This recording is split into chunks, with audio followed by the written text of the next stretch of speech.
काबुल हमले को लेकर अमेरिका ने की कार्रवाई। अफगानिस्तान के नांगहार प्रांत में आतंकी संगठन आईएसआईएस-के पर किया ड्रोन हमला। यूएस का हमले में आईएसआईएस-के के साजिशकर्ता को मार गिराने का दावा। अमेरिका ने काबुल एयरपोर्ट से लोगों को हटने के दिए निर्देश।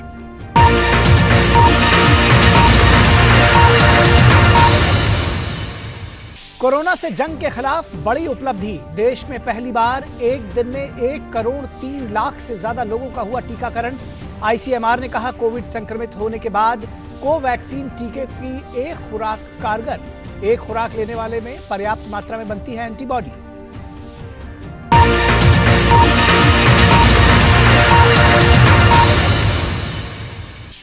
प्रधानमंत्री नरेंद्र मोदी आज जलियांवाला बाग स्मारक के पुनर्निर्मित परिसर को करेंगे राष्ट्र को समर्पित। वीडियो कॉन्फ्रेंसिंग के जरिए निर्मित संग्रहालय, दीर्घाओं सहित आधुनिक सुविधाओं का करेंगे लोकार्पण।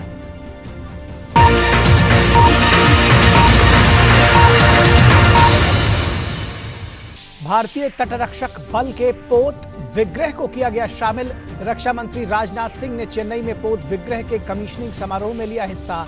कहा, पोत की कमीशनिंग से आत्मनिर्भरता बढ़ने के साथ ही तटीय सुरक्षा हुई और अधिक मजबूत।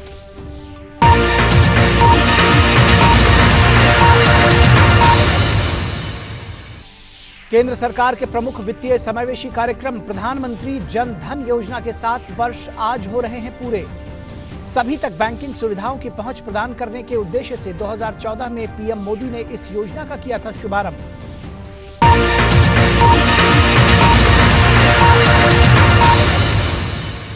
टोक्यो पैरालंपिक्स में भारत की टेबल टेनिस खिलाड़ी भाविना पटेल का शानदार प्रदर्शन। फाइनल में पहुंचकर गोल्ड मेडल जीतकर इतिहास रचने से महज 1 कदम दूर। चीन की खिलाड़ी को दी 3-2 से मात।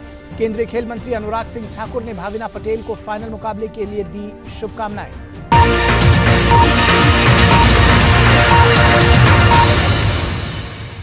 और भारत इंग्लैंड के बीच खेले जा रहे तीसरे टेस्ट मैच के तीसरे दिन का खेल खत्म होने तक भारत का स्कोर 2 विकेट पर 215 रन।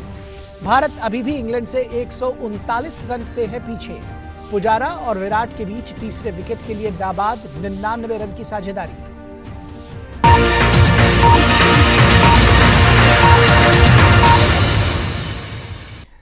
रक्षा मंत्री राजनाथ सिंह ने चेन्नई में भारतीय तटरक्षक बल के पोत विग्रह के कमीशनिंग समारोह में हिस्सा लिया। पोत विग्रह आज सेवा में शामिल किया गया। पोत विग्रह समुद्रगामी गश्ती पोतों की श्रृंखला का 7वां पोत है।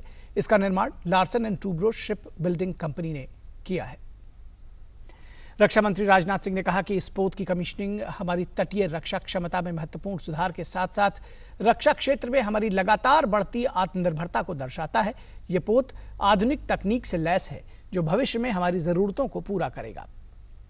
Which is about 100 meters long, is equipped with the latest technologies of the day. Be it the navigation system or communication equipment, sensors or other installed equipment, all these are going to meet the needs not only of today but also the future for a long time to come.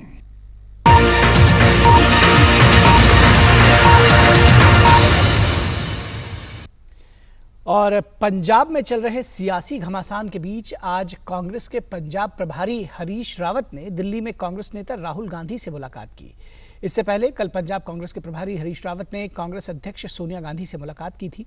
आज राहुल गांधी से मुलाकात करने से पहले हरीश रावत ने कहा कि मैंने अपनी बात कल सोनिया गांधी के समक्ष रख दी है, उनके मार्गदर्शन का अनुसरण होगा। इसके साथ ही उन्होंने कहा कि भाजपा अपना घर देखे, हम अपना घर संभालने के लिए सक्षम हैं।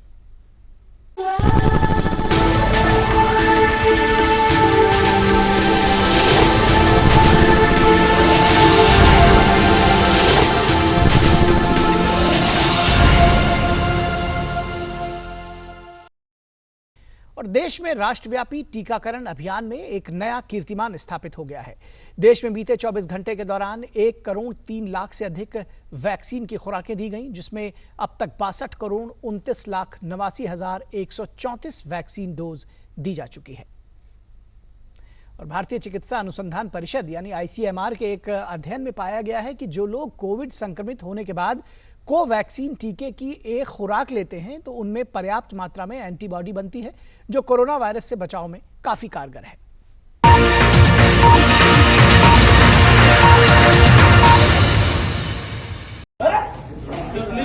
आराम से आप जाएंगे लेकिन हमें चप्पल तो पहनने देंगे अभी आप चप्पल नहीं चप्पल नहीं जाऊंगा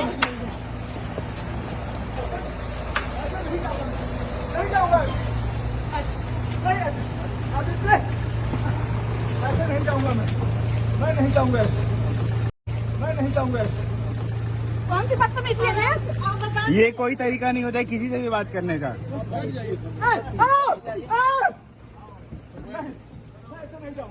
जाइए सर, बैठ जाइए।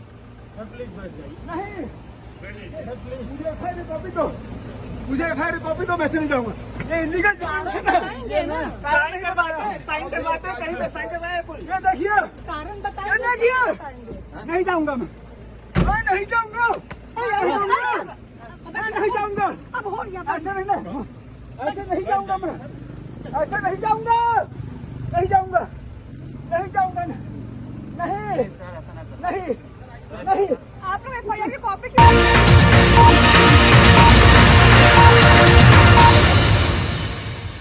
से योगी जी ने एक तरफ कहा है कि अपने ही मुल्क में भी तालिबान की एंट्री है, तालिबान जैसे लोगों को एक्सपोज करना है, तो हो सकता है। बिल्कुल बिल्कुल, मैं बिल्कुल उनकी बात से ये तो बिल्कुल सहमत हूँ कि हमारे भारत में तालिबान है।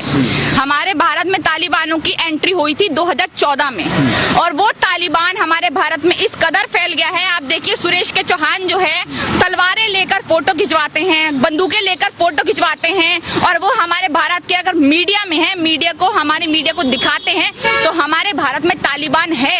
अगर आप भगवाधारी झंडा लहराते हैं, अपने देश का तिरंगा को भूल जाते हैं, तो हमारे भारत में तालिबान है। अगर आप किसी मुसलमान, किसी लाचार को मारते हैं अपना हिंदुत्व मजबूत करने के लिए, तो हमारे भारत में तालिबान है। अगर आप किसी दलित बच्ची का बलात्कार कर देते हैं और आप हिंदुत्व के नाम पर ऊंचे हो जाते हैं कि आपने उस बच्ची का रेप कर दिया, बलात्कार कर दिया, तो हमारे भारत में तालिबान है। ये हमें जो भगवा कलर का तालिबान दिखा वो हम सबके सामने है। तो इस कदर वो तालिबान हमारे भारत में मजबूत हो रहा है कि शायद बाहर के देशों में भी ना हो। लेकिन वो तो तालिबान को मुसलमानों में ढूंढ रहे हैं कि कौन मुसलमान है जो तालिबान समर्थक है, उसे एक्सपोज करने का वक्त आ गया है। हाँ, वो उनके लिए हरे कलर में ढूंढ रहे हैं। हाँ, वो हरे कलर में ढूंढ रहे हैं। पहली बात तो कोई भी हमारा केस देख लीजिए कि जहाँ पर किसी हिंदू को मारा गया हो और बोला गया हो चल अल्लाह अकबर बोल। हमारे भारत में कोई भी ऐसा केस हमने नहीं दिखा, पर हमारे भारत में हमने ये देखा कि चल जय श्री राम बोल, नहीं तो तू पिटेगा, नहीं तो तू पाकिस्तान जा। हमारे भारत में ये बोला जाएगा कि तू मुसलमान है तो हमारी लड़कियों को चूड़ी नहीं पहना सकता, अगर तू मुसलमान है तो हमारी लड़कियों के हाथ में मेहंदी नहीं लगा सकता। हमने ये देखा। और फिर आप कह रहे हैं कि मुसलमान तालिबान होते हैं। अरे जनाब, अपने अंदर झांक कर देखिए। अगर अपने आप को शीशे में देखते होंगे ना, आपको अपने अंदर खुद एक तालिबानी दिखता होगा। जो आपने पूरा चोला पहन रखा है, उसके पीछे जो लाल कलर छुपा हुआ है, उसको जरा देखिए आपको पता चलेगा कि हमारे भारत में 2014 के बाद जो तालिबान की जो जगह है वो कौन से जाति, कौन सी कौम ने ले ली।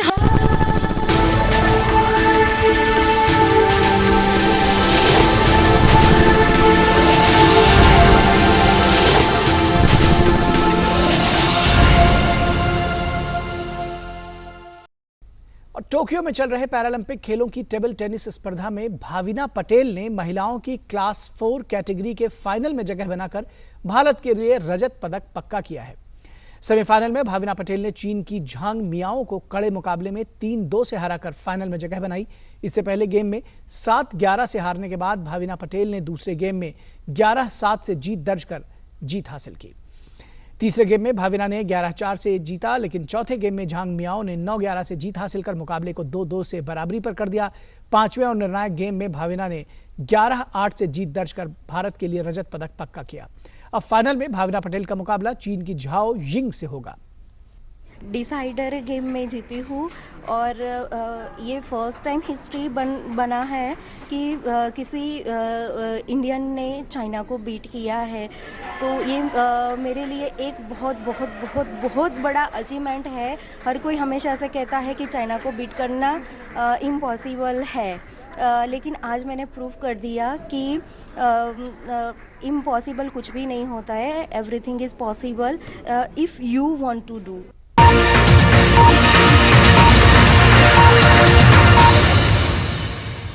हेडिंग्ले टेस्ट मैच के तीसरे दिन का खेल समाप्त होने तक भारत ने इंग्लैंड के खिलाफ अपनी दूसरी पारी में 2 विकेट पर 215 रन बना लिए हैं। स्टंप्स तक चेतेश्वर पुजारा 91 रन और विराट कोहली 45 रन बनाकर क्रीज पर थे। भारत अभी भी 139 रन पीछे है इंग्लैंड से और इंग्लैंड ने अपनी पहली पारी में 432 रन बनाए, जबकि भारत ने पहली पारी में केवल 78 रन ही बना सकी थी।